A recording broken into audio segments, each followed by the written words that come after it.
They used to be the standard answer in world football. 4 World Cup titles, 4 stars on the shirt. For more than half a century, Die Mannschaft was almost a synonym for efficiency, discipline, and ruthlessness. And yet, at the last 2 World Cups, this team crashed out in the group stage back-to-back, something that had never happened in German football history. So here's the question. In the summer of 2026, can they climb out of the rubble and reclaim the throne they lifted 4 times before? Or is this just another illusion of revival? Today, we break this Germany team down, their talent, their scars, and whether they can really pull off the comeback. To understand where Germany stands today, you first have to see how high they fell from. Bern in 1954, Beckenbauer at home in 1974, the Italian summer of 1990, Goetz's volley in Rio in 2014, 4 stars, the symbol of one of the most consistent dynasties football has ever seen. But after that 2014 final, the story changed. In 2018, defending champions Germany crashed out in the group stage. In 2022, in Qatar, they crashed out again. Something that had simply never happened in German football. 2 World Cups in a row, no knockouts. At Euro 2024 on home soil, they were knocked out in the quarterfinal by a Spain extra-time winner. And on top of all that, an entire era has ended. Kroos retired. Müller retired. Gundogan retired. Of the 2014 champions, only one is still active, and Manuel Neuer is now 40 years old. This is the first German World Cup squad without Thomas Müller in 37 years. So when we say reclaim, what's hidden behind it is 12 years of waiting and the scars of 2 World Cup collapses. So how rebuilt is this 2026 Germany? Their attack might be one of the most imaginative at the entire World Cup. Julian Nagelsmann's system is a fluid switch between a 4-2-3-1 and a 3-4-2-1, built on high-intensity pressing, fast vertical passing, and 2 attacking midfielders causing chaos in the half spaces. Florian Wirtz, fresh off his Liverpool move, will make his World Cup debut as the brain of the attack. Jamal Musiala, back from a serious injury, sits behind the striker as a number 10, and since returning to Bayern, he's racked up 5 goals and 5 assists in 21 games. Kai Havertz, after 18 months of injury problems, made the squad at the very last moment to lead the line. Sané gives them pace on the wing, and then there's the player everyone's talking about, 18-year-old Lennart Karl, who in 12 months went from Bayern's under-17s straight into the World Cup squad. Holding it together is a spine packed with experience. Joshua Kimmich captains from midfield.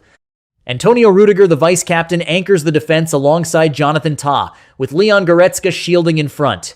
And then the most dramatic line in the whole story, 40-year-old Manuel Neuer has reversed his retirement to play his 5th and final World Cup. A detail worth noticing, this squad has 7 Bayern Munich players in it, almost a Bayern Germany. And how good are they? In qualifying, they lost their opener 2-0 to Slovakia, a genuine upset, then won 5 in a row, including a 6-0 revenge demolition of Slovakia in the final game. Collapse, then perfect rebound. That's the most fitting description of this side you can find. But before we get into the cracks Germany simply cannot ignore, if you're into this kind of stuff, hit subscribe and let's keep going. Here's the brutal paradox. Germany's biggest enemy might not be any opponent on the pitch. It might be their own past. The problem comes in 3 layers. The first crack is the tactical system itself. Nagelsmann's high press burns energy, and when the press steps up, a huge space opens behind a 40-year-old Neuer. One clean counter, and that space becomes fatal. That's exactly how Germany lost the Euro 2024 quarterfinal. Spain caught them on a counter in extra time. The high press is a double-edged sword. The second crack is defensive depth. Rudiger is still elite, but his age and recent injuries raise questions. Tah is the anchor, but there isn't a backup of the same level.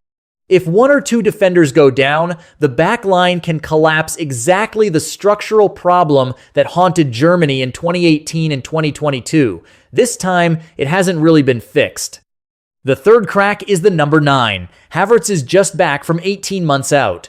Woltemade and Füllkrug are useful, but neither is a world-class finisher. When top sides sit deep and turn the game into a grind, Germany might still not find the man to break the deadlock. And the injuries sharpen all of this. Musiala had his fibula broken and his ankle dislocated last summer at the Club World Cup. The federation says he's recovered, but back in March, he was sidelined again with ankle tendon pain from the same injury, and his real condition is still a question mark. Havertz is fresh off injury. Gnabry was left off entirely, the biggest shock of the selection. Even Rudiger faces fitness questions. But deeper than any tactical crack is the psychological one. This squad carries the shadow of 2 consecutive group stage exits. Even Nagelsmann has admitted the German public doesn't fully trust this team. That kind of baggage can be more damaging than any tactical problem. That Euro 2024 loss to Spain captured all of it in one game. It proved 2 things at once. This Germany can hang with the best in the world for 120 minutes. But they still haven't learned how to kill a game when the margins are razor thin. So how far can they go? Germany are in Group E, June 14th against Curaçao in Houston, the 20th against Ivory Coast in Toronto, the 25th against Ecuador in New Jersey. On paper, they should comfortably top the group, but watch out, Ecuador might be a hidden landmine. They conceded only 5 goals in 18 South American qualifiers, with clean sheets against Brazil, Argentina, and Uruguay. If Germany takes them lightly, an upset is on the table.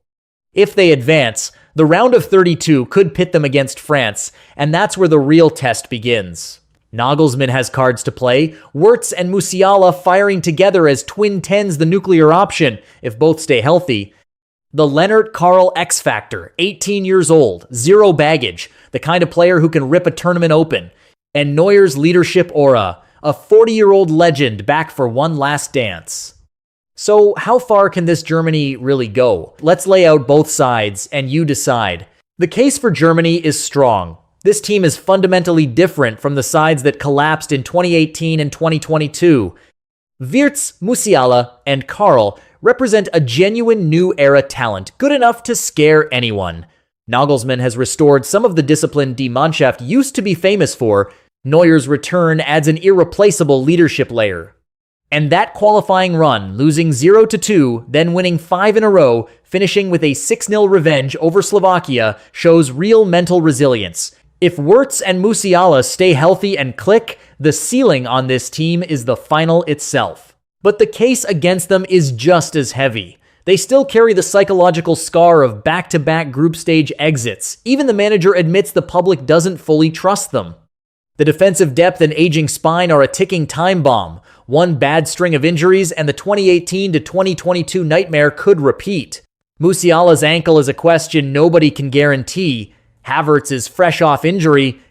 And most damning of all, that Euro 2024 loss to Spain showed. This Germany still hasn't figured out how to kill a tight game. That's what this 2026 Germany really is, carrying the weight of 4 stars while dragging the shadow of 2 group stage exits, armed with a thrilling young attack, but propped up by an aging spine. Capable of trading blows with the very best, yet still unable to land the knockout punch when it matters most. So, back to where we started. Can Germany reclaim the throne? This might be the most contradictory Germany squad in history, burdened by the history of 4 stars, haunted by the shame of 2 group stage exits, blessed with generational talents like Wirtz and Musiala, yet relying on a 40-year-old goalkeeper. Whether they win or not might not come down to tactics or talent at all. It might come down to whether this team can finally let go of the ghosts of the last 2 World Cups. So what do you think? How far do the Germans go this time, reclaiming the throne, a comfortable run to the semis, or yet another group stage shock that stuns the football world? Is Neuer's return at 40 a stroke of genius, or just Nagelsmann's nostalgia? Can Wirtz and Musiala really carry this team on their shoulders? Let me know in the comments which side you're on.